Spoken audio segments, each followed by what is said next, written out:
could think of that would introduce me might be a Justice Department official and trying to talk about what I did in my youth. But we're going to leave that out of this. I'm happy to be here today and to talk. I saw a lot of names that are signed up that I recognize, and old friends and alumni. So looking forward to conducting this discussion. One of the things that a lot of people don't know about me is that typically they're expecting me to talk about organizational change management or consulting or organization development. But if you go back into some of my earlier years, I spent a lot of time in the area of leadership development. In fact, if you go back far enough, my dissertation deals with topics like managerial high performance. And so about a year ago, I said I thought it was time for me to re-enter the discussion. And so I drafted a article and sent it into Organization Dynamics. They accepted it with a few revisions here and there, and most recently got notification that the article has been published in the January-March quarterly edition of Organization Dynamics. So I would encourage you at your leisure to go ahead and read the whole article. I'm going to go through some of the highlights that I've put together, a little bit of a PowerPoint here to talk about it. I'm going to take the video of me out of here so you won't be distracted by my face. So, and then I want to just talk, and then we'll come back on as we get near the end here and open it up for questions.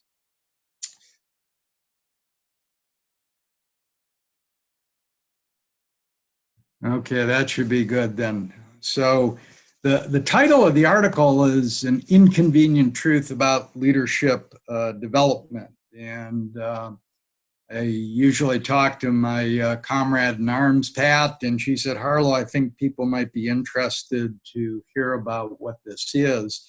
And I thought I would start with a similar question, a polling question. And the polling question, and Kevin, maybe you can bring that up at this point, which is how many of you have confidence in the leadership of your current organization, or it might be an organization that you're affiliated with and you are quite familiar with. So if you go ahead and complete that, then we'll see what that looks like. And then I want to share with you some data that came about from a Harris poll.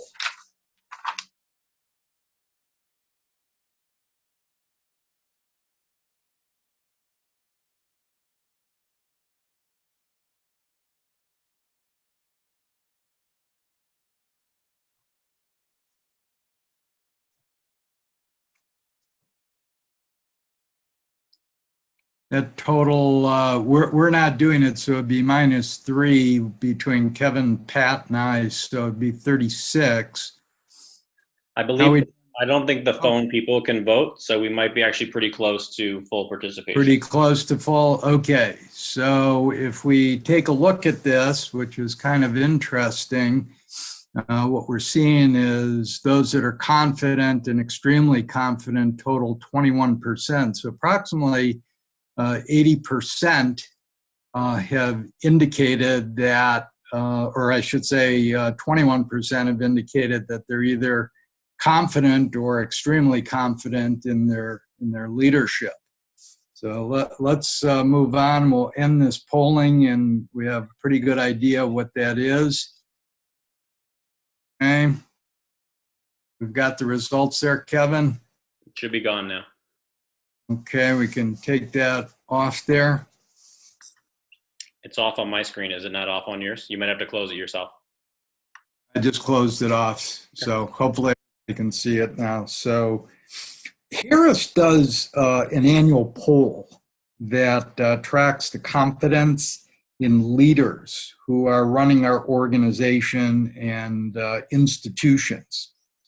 And not too dissimilar, I think, from what we just saw on the polling question, is confidence in our leaders has dropped from 90% to 60% in roughly the last 20 years. Now, it's not just a case of public opinion, it's also a practical concern. For example, they had a survey of approximately 14,000 human resource and line managers, showed that only 26% of HR professionals and 38% of the managers in the survey say quality of leadership is either excellent or very good. In addition, numerous executives and HR professionals also expressed concern about bench strength for the future.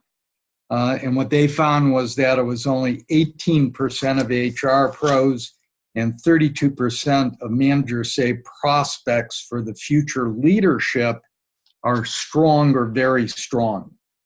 So irrespective of the results, these declining results, organizations continue to invest pretty large sums of money in the leadership development programs.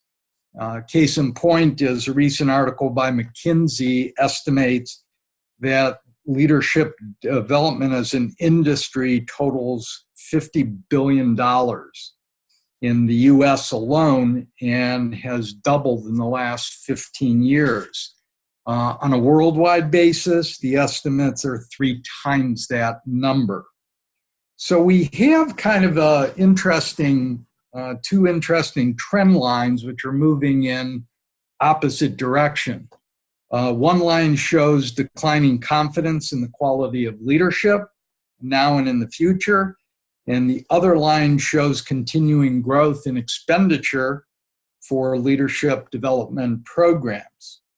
So I guess the way to put it would be that we're spending more on developing leaders, but are less satisfied.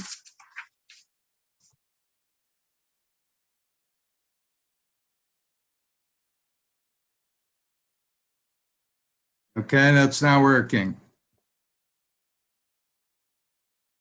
There we go. Okay. So if the emperor really does not have any clothes, the question is, what are the reasons?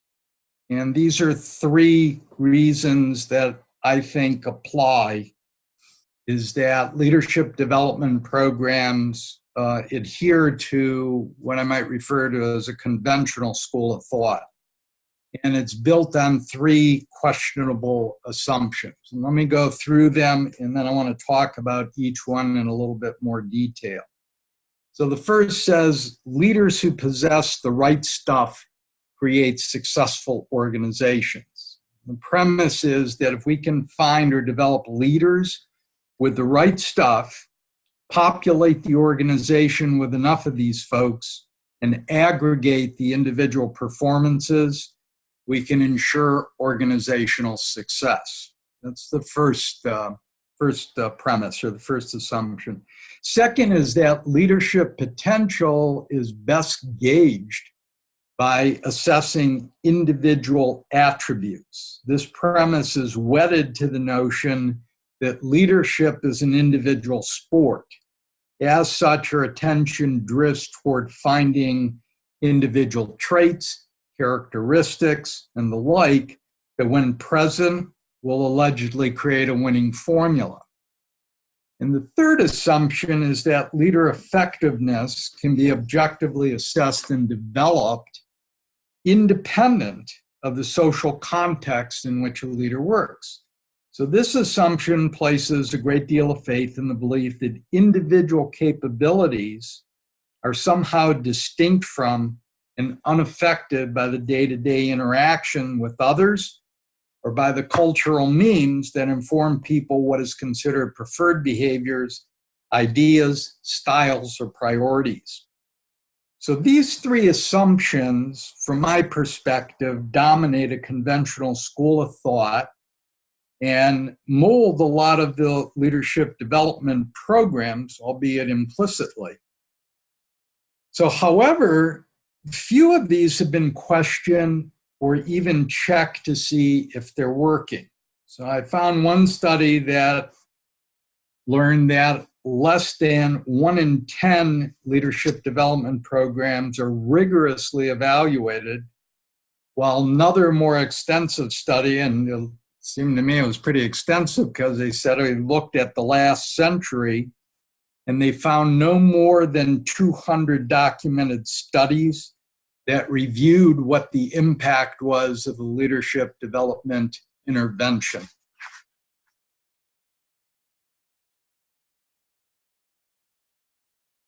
I want to talk about each one of these. In the next one, Kevin has another question for you. So the first question is, does having the right stuff foster organizational success? So Kevin, is that question ready yet or no? Yes, I'm going to load it up right now. Okay. What we're going to ask you fundamentally is what percent of leader effectiveness affects organizational success or organizational performance.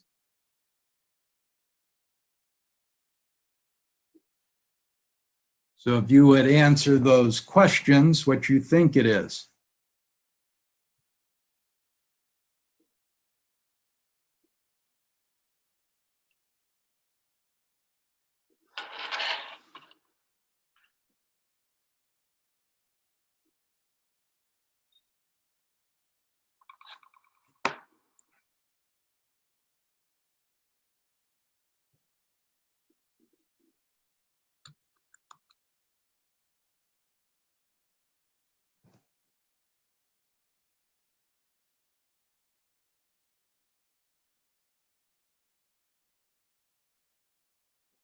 Kevin, we don't know how many are on phones, so we don't know if they can vote or not, right?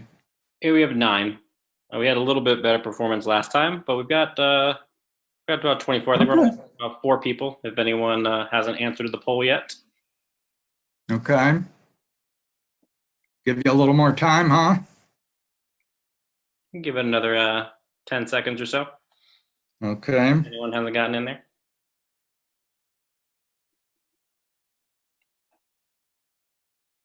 All right, so there are the results with 24 out of 43 voted. Okay. We got more than half, right? So we got a quorum? Yep. Okay. All right. Everybody, don't worry. This is not being sent to your managers as we speak. So don't worry about it. It's okay. Just speak into your computer loudly and clearly. All right, Kev, did we log out of here? So basically, between 20 and 35, so we're looking at 60, about 80% feel it's 20 or higher, right? Yes. Okay. All right. Let's get out of there. Keep that in mind. Okay. I'm going to click it off of mine. Okay. Interesting poll. So let me go back to the question. Does having the right stuff foster organizational success? Perhaps. But a closer look at leadership and organizational performance reveals that leadership accounts for a smaller portion of organizational performance than we typically think it does. And I understand, and I come to the same conclusions often too. But I'll give you an example. One study separated the impact of the CEO immediately before and after a change in leadership occurred, and found that 15% of the variance in firm performance was due to a change in the CEO. That means 85% was explained by factors other than leadership. And to give you some perspective on this is that if you're looking at a correlation, that this is just shy of 0.4, which is a fairly strong correlation, which I think Kevin can tell you is the case since he just recently finished his orals and got his PhD. Way to go, Kevin. And so 0.4 is pretty strong there. So we square that and it comes up close to the 16, or in this case, the 15%. And another study looked at a leader's managerial style. And managerial style in this particular case was a little bit harder measures, things like investment and financial policies that were used by the same leaders over time at more than one firm. And the study did find a statistical relationship. However, it only explained 4% of firm performance. There was another article recent in Forbes, some of you may have seen it, which found that the more CEOs got paid, the worse their firms did in stock and operating performance. So the study compared CEO pay to company performance for 1,500 of the largest market cap companies for a 10-year span from 1994 to 2013. And the findings showed the more pay a CEO received, the worse their companies did. And the negative relationship was even more pronounced for the 150 firms with the highest paid CEOs. Now, before you go ahead and say, what does this have to do with the price of fish? CEOs ascend to the top based on their performance, their intellectual horsepower, their strategic prowess, and personal attributes. So I think it's fair to say CEOs that have the right stuff rise to the top. In fact, one gauge of leadership is getting promoted, which typically corresponds with higher performance. So not only did leadership and its rewards not explain company performance, it was inversely related to it. And there's other studies that show the rise and fall of organizations happen while the same leaders are in place. It's due primarily to a pernicious regression toward the mean, where less than 5% of publicly traded companies sustain returns greater than industry peers for more than 10 years. And there's been numerous books, articles, and newspaper coverage that tout the greatness of a leader during good times and criticize them endlessly during bad times, even though it's the same person, and the likelihood is that their personalities haven't changed whatsoever. So let me go to the second one, which says, is gauging leadership potential by assessing individual attributes inherently constrained.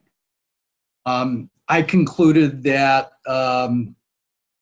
the answer is yes, more than it is no. And the reason is many conventional assessments compare a person to a research-based generic or universal profile that's predictive of future potential, such as promotion or individual job performance, not necessarily organizational performance as we just found. So the focus is on who the person or who the manager is, not what they can do. Although such assessments, I think, add value, it's hard to take into consideration all of the different circumstances that managers or leaders face. So for example, what type of organization are they going into? Is it a turnaround situation? Do they have to start something from scratch? Is it located in a foreign country? Is it shutting down an operation that's been underperforming? Is it leading an acquisition integration team? Is it moving from a line position to one that is staff support with little or no authority? Is it making the transition from an individual contributor to a supervisory role? What kind of talent exists that is going to surround the leader in the situation that they're entering into? So the question is, can an assessment of attributes be sufficiently robust to account for all of these types of scenarios? even if the model is robust, and there are some that indeed meet that standard, there's no guarantee that a given trait is going to manifest itself at the right time in the right situation to produce the right outcome. I think in part that's why it's called potential. So assessing potential is inherently constrained because the range of complex scenarios a manager confronts is going to naturally stretch the flexibility of any predictive behavior or any predictive trait. And what I'm saying is that we don't need a prediction. We can observe decisions and actions, or we can take a look at the actual outcomes that wind up getting produced.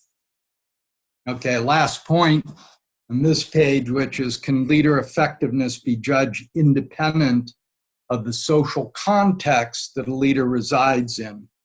So one way we can test that assumption is to see if a high performer in one organization can continue to be a high performer in a different organization, regardless of where they're working. So one of the researchers, Groisberg, and his colleagues did just that. He looked at investment analysts who had changed firms. And the analysts were publicly heralded figures hired away at multi-million-dollar salaries. So these are highly recognized individuals. These stars who change firms rarely achieve the same performance in a new setting. So the study looked at their mobility and their performance, and after changing firms, 46%, almost half, did poorly in the first year. And on average, their performance dropped 20% and failed to improve to their former levels even 5 years later. Those analysts that did maintain performance and status tended to change jobs again and added very little to help their new firms. So one question I would ask, how many of you have found yourselves in a bad situation, were not necessarily viewed as being high performer or high potential, you changed organizations, and suddenly you realized that you were highly valued and people viewed you as either a high potential or a high performer? So years ago, I had conducted research and involved 3 divisions of the same organization, and all 3 business units performed the same task. It just was in different venues. And what I was trying to look at that time was to understand the process by which managers got identified as high performers, confirmed or validated as such, and then groomed and developed for future leadership. So what I found was that the process of becoming a high performer was complex. It was anything but individual. I learned it was largely informal and implied. It wasn't formal and explicit. It's part of the reason why when you try to implement a formalized leadership program, that the body politic gets an immune response to it. And such assessments involved inferred and really intersubjective attributions of the individual. The most important discovery that I found was that the attributions of the high performers varied by division. Each business unit had its own unique social context, even though the task they were performing was fundamentally identical, and it reflected more of the collective needs, hopes, and aspirations.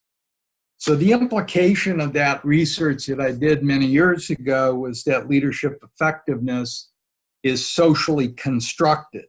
It varies by business unit or organization, and its social context is quite unique.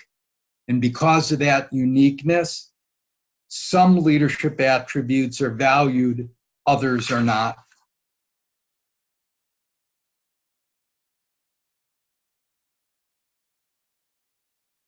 Okay, so what do I think needs to be done differently? And what I'm saying is I think we need to rebalance the focus with a different school of thought. I'm not telling anybody to throw out the work, all of the great work that's been done and all of the research that's been done, but I do think we need to rebalance the focus here. And one of the things that I feel that is necessary is we need to shift from the right stuff to the right experience. And one of the very first major studies, which is, I bet you it's close to 50 years old by now, it was conducted by Bray, Campbell, and Grant. It was now famous AT&T studies. And AT&T had a fairly sophisticated assessment center in those days. And those people, new hires, were predicted as being able to make it to middle management or beyond, compared to those that they did not think would make it to middle management or beyond. And they found something kind of interesting. They found that roughly a third of the population that was predicted to make it to middle management or beyond did not. So those would be termed false positives. On the other side, they found something equally interesting. There were people that said would not make it to middle management or beyond, but did. Term false positive or false negatives.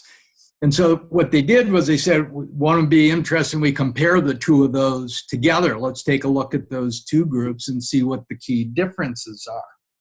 And the single most important key difference was that the false negative group, those that said they wouldn't make it beyond middle management, but actually did, had the good fortune of having been able to perform in a variety of different jobs and assignments. In contrast, the ones that were the false positive group, the ones that they said would make it to middle management or beyond, but didn't, found themselves in a narrowly defined or tightly bounded silo or discipline that they didn't get an opportunity. So the significant difference between those two groups was the variety of experience and leadership challenges. Cotter found the same thing years later in the study that he did. Another study, Jack Gabarra, looked at successful managerial transitions. So these involved presidents that took over, general managers, even functional managers. And his conclusion was, all things being equal, prior experience was the single most powerful factor associated with success. So the importance of prior experience was also supported by a comparison of failed successions and those that were successfully completed. And in particular, he said lack of industry-specific experience characterized 3 out of 4 failed successions. There's other work that's been done by the Center for Creative Leadership, Morgan McCall, Mike Lombardo, Ann Morrison. Some of you may recognize Ann Morrison. She was a co-author of Breaking the Glass Ceiling. And what they found is despite large sums of money spent on management development, classroom training, most development and learning took place on the job. So these findings arguably show that leadership accrues from performing a variety of jobs and assignments. So if you're interested in building a perfect beast, you can put it together in a very simple algorithm, which is exposure to a variety of organization or industry-specific leadership challenges and assignments, plus tangible performance expectations, plus clear-cut learning agenda, plus cross-functional involvement collaboration is not a bad formula, not a bad algorithm for developing leadership. The dilemma or the challenge is that this stuff takes time. Okay, most people think that, or I shouldn't say most people, too many people think that leadership development's a weekend excursion. It's not. It really requires a very significant commitment by senior management to hand manage careers of individuals that need to develop, and it needs to be supported and aided by very skillful human resource professionals. second part here, which deals with gauging leadership potential, I'm saying by demonstrating results. If you ask a senior executive what they want from a leadership development program, a lot of them will say, I want to see an improvement in performance, in organizational performance. So to quote one executive, I'm not interested in creating an efficient school for executives. I need to see development activities that produce results. If you ask the same question of human resource professionals, I think they talk more about the desired quality a manager needs to lead others. Both of those are valid expectations. Unfortunately, my concern has been that gauging leadership has become too much of a passive activity that focuses mainly on who the person is as opposed to what they can do or what they can achieve. And there's a great Vietnamese folkism that captures the essence of what I believe is needed, which says 1,000 hearings aren't worth one seeing, and 1,000 seeings aren't worth one doing. And there's lots of ways of being able to go ahead and do this. I worked with a financial services organization. They had identified their list of high potentials, assessed them using a 360 tool. It revealed their strengths, developmental needs. But one of the things they did, which I thought was unique and had significantly more impact, is they identified a series of stretch assignments that were matched up to each of the high potentials, not just in terms of what the expected outcomes were, but in terms of what it was that they needed to learn. So like one of them said, we want to increase the cross-sell ratio of products that were sold to high net worth customers, but it was a project, the nature of the project was too large to perform by the individual themselves. And one of the things that they had discovered about the individual is that they had a hard time delegating. So they were very smart in the way that they designed the projects and the stretch assignments, not just to demonstrate results, but to be able to behave in different ways. So in this particular case, to enlist the help of other individuals. Okay, one more, and then we're getting close to the end here. So the third change advocates using social context to inform leader development. So here's the paradox. Many of us express concern for what do we do to cultivate a positive organizational culture, one that promotes high employee engagement. So when it comes to culture, we understand and accept that much of our experience in organizations is socially constructed. When it comes to framing leadership, we don't interpret it the same way. The lexicon of leadership places more weight on the individual, less on the influence that the social system has in shaping managerial leader behavior. So what I've found is that there are two strategies for figuring out how to integrate social context to inform leadership development. One is to focus at the level of the whole, and two is to connect the dots between what's happening in the organization and what are the prevailing social practices. Let me give you a quick example, is that I had been asked to do a traditional leadership development program for 28 top managers. And being a good dude, I started out with a 360 and put together feedback reports, shared the strengths and developmental needs back with all 28 people.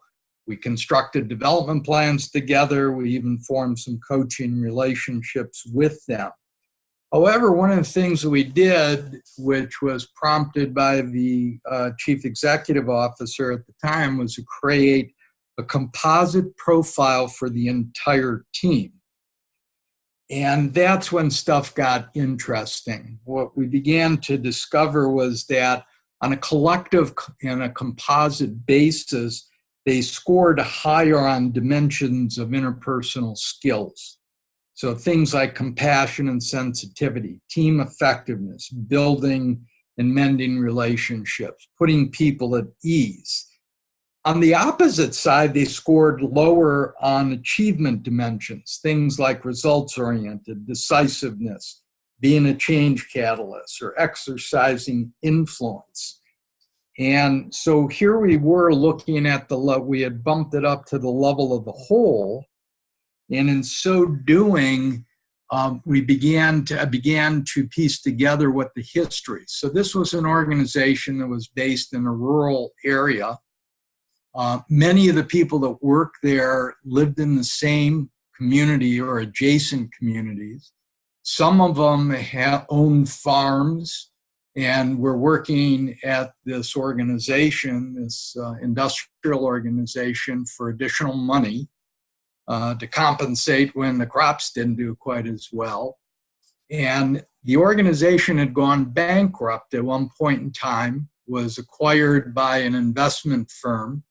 The investment firm had gone ahead and inserted a CEO to help turn it around. Unfortunately, the CEO had somewhat of an aberrant behavior and personality. And what happened is people started banding together to protect each other. And out of that protectiveness began to grow these different social practices. And this is where we get to the second part of this, which is how do we connect the dots between what is happening in the organization and social practices that naturally evolved from their circumstance. So, for example, what we found was that they had a natural ability to compensate for other people's mistakes and accommodate errors. Case in point is their accounts payable function processed 65% of their payable requests an average of 3 times. Production did excessive rework because nobody was willing to shut the line down or reject flawed parts from the operation right before them. And sales kept selling lower, no margin products. So here we were, is that by simply going ahead and bumping up the assessment to a different level, we could begin identifying how the social practices were compromising and creating more of an affiliative, a disproportionate affiliative organization, as opposed to one that was organized around achievements. Okay, final thing. So 30 years ago, John Cotter had asserted, based on his study on the leadership factor, it's hard to believe it's 30 years already, he said it's not entirely clear there are many firms today that do a truly exceptional job of attracting, developing, retaining, or motivating leadership talent. What seems to be clear is that the status and findings haven't changed all that much in that period of time.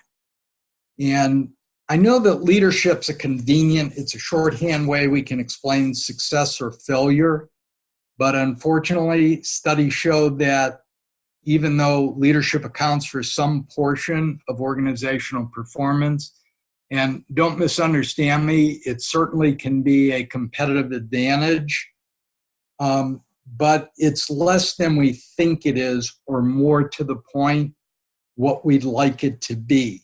So saying that leadership explains 4, 10, or 15% of organizational performance sometimes subverts our hunger for having a clear message about the determinants of success and failure in organizations, because we need stories that offer a sense of understanding and a hope that it can somehow be controlled. So if we're really interested in bolstering leadership and performance, I think we need to let go of the great man or woman theories.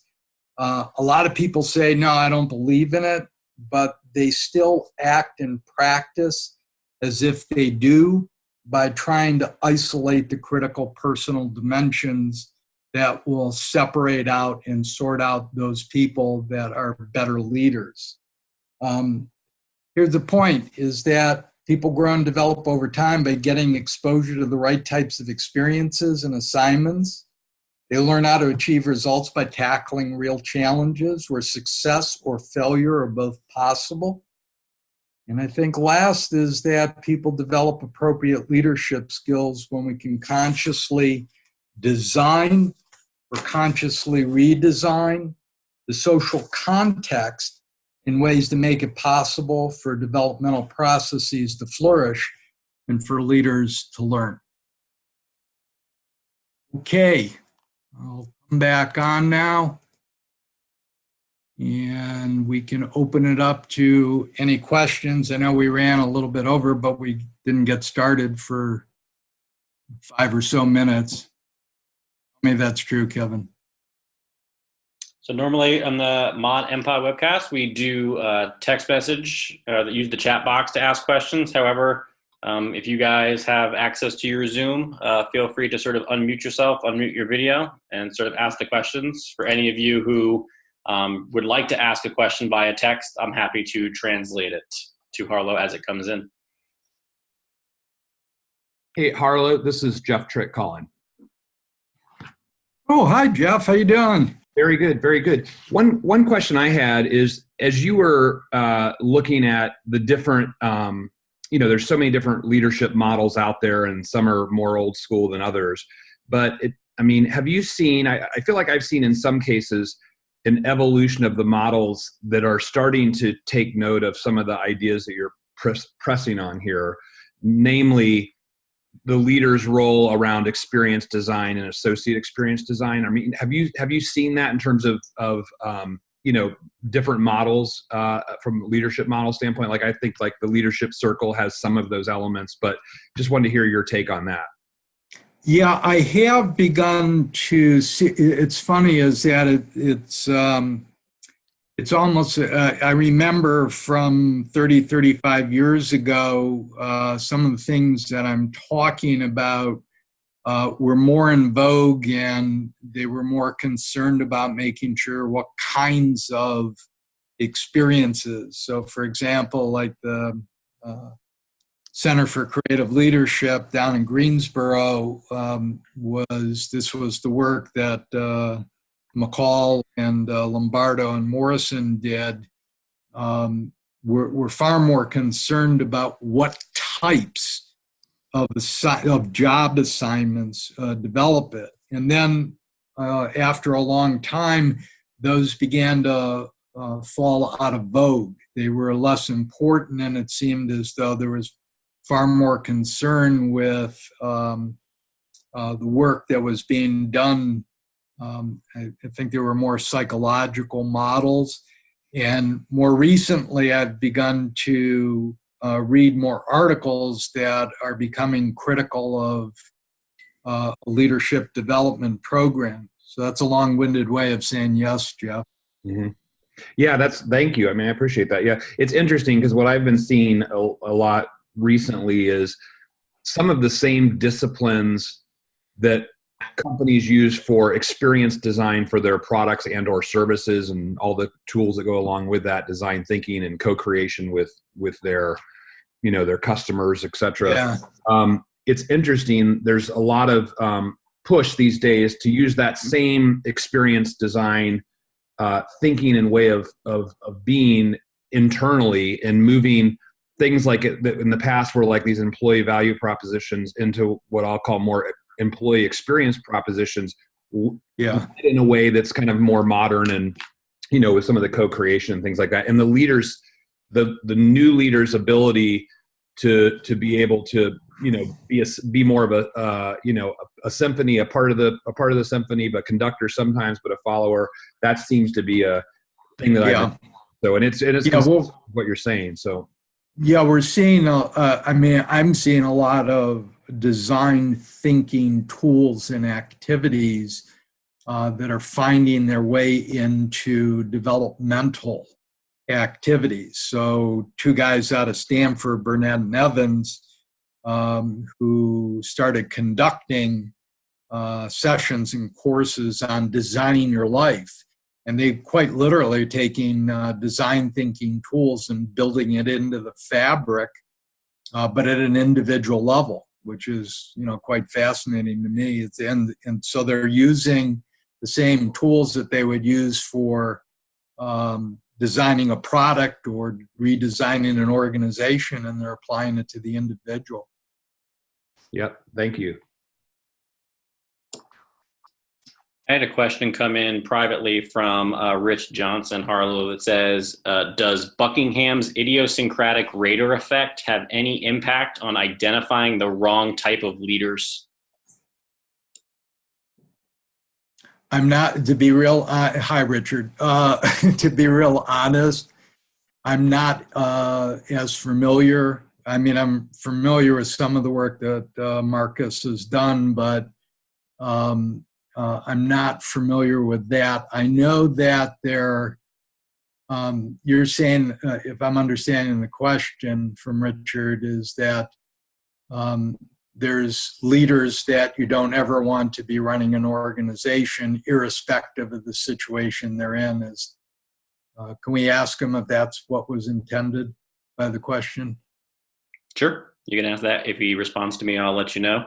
Kevin Callahan had a similar question, sort of. His question was, is there any data about the reverse, poor/ineffective leadership leading to poor organizational performance? Yeah, there's tons of documented examples of that. The difficulty is that it's making an assumption that it's the sole causal variable, and it typically is not. There's circumstances where people find themselves in situations that they were ill-equipped to be able to manage. They just didn't know it when they came into the organization. And furthermore, the people that hired them didn't think through what were the types of experiences that they were going to need to have in order to be able to do the job. So if you're walking into a turnaround situation, then and you have no turnaround experience, I think it's going to be very difficult. I mean, take a look at what was his name? Who was the coach? Jackson, who was the coach of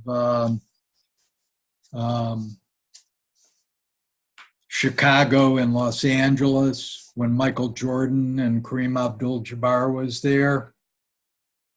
What was it? Phil Jackson. That was it. I had to look it up there. But Phil Jackson, when he took over as the general manager of the New York Knicks, never was able to achieve what he did at the other two organizations in a coaching role. I don't think he didn't suddenly lose all of his basketball acumen. I don't think he ever had turnaround experience and didn't know what to do in New York. It's the same thing that's going on in retail. So I'm skeptical, to be real honest, Kevin, I'm skeptical of attributing the sole causation just to the leader, that there's other things that are going on. CEOs of retail organizations did not become dumb overnight. But once Amazon, which was a very different business model, took hold, then it did. That's not to say that there aren't people that suffer from rectilineus flambosus. There are examples of that. So I understand that. Thanks. Yeah, Dave Stone has some interesting stuff about what he calls apex predator models, but that's a different topic. Thanks for answering the question. Yeah. Jason Goodrick asks, based on your findings, is it more important to have short burst leaders, quote unquote champions, with the right trait/experience on important projects than it is to have a single champion at the top?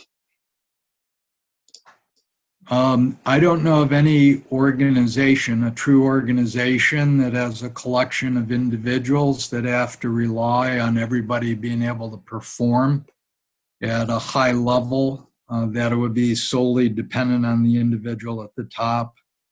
That's exactly what I'm trying to move away from in the rebalancing, which is what do you need to do to achieve a collective level of performance.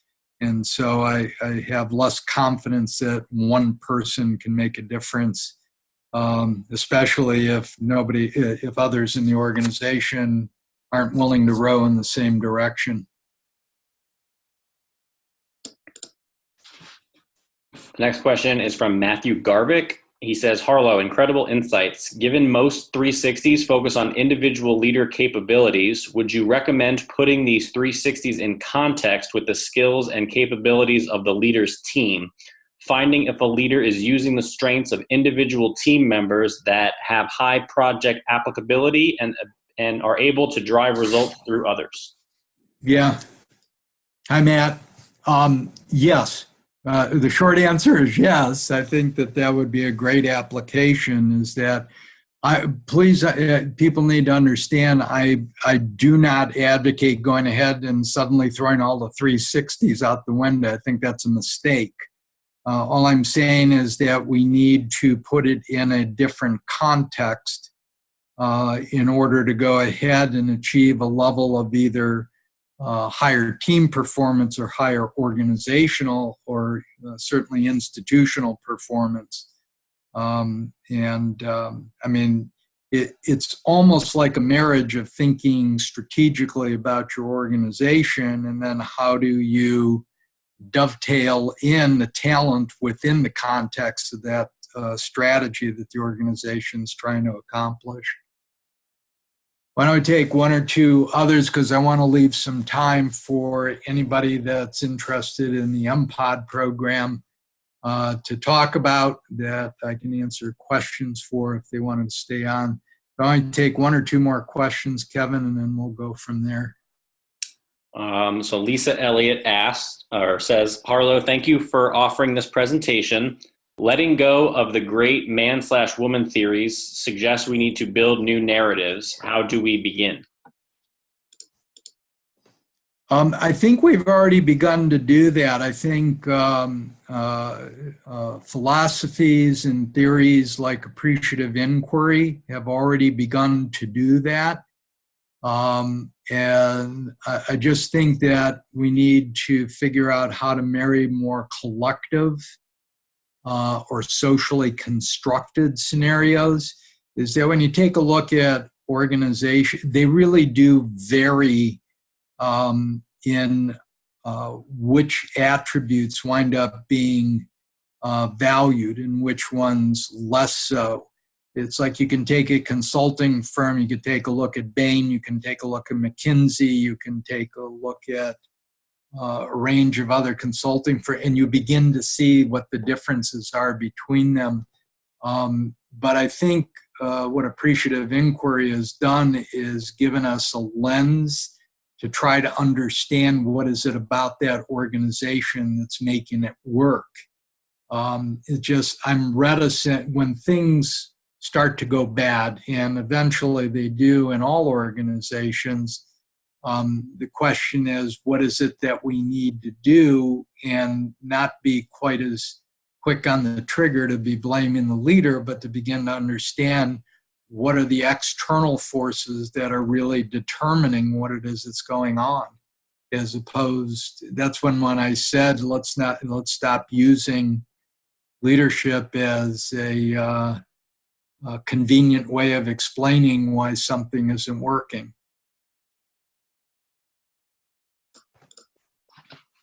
All right, last one.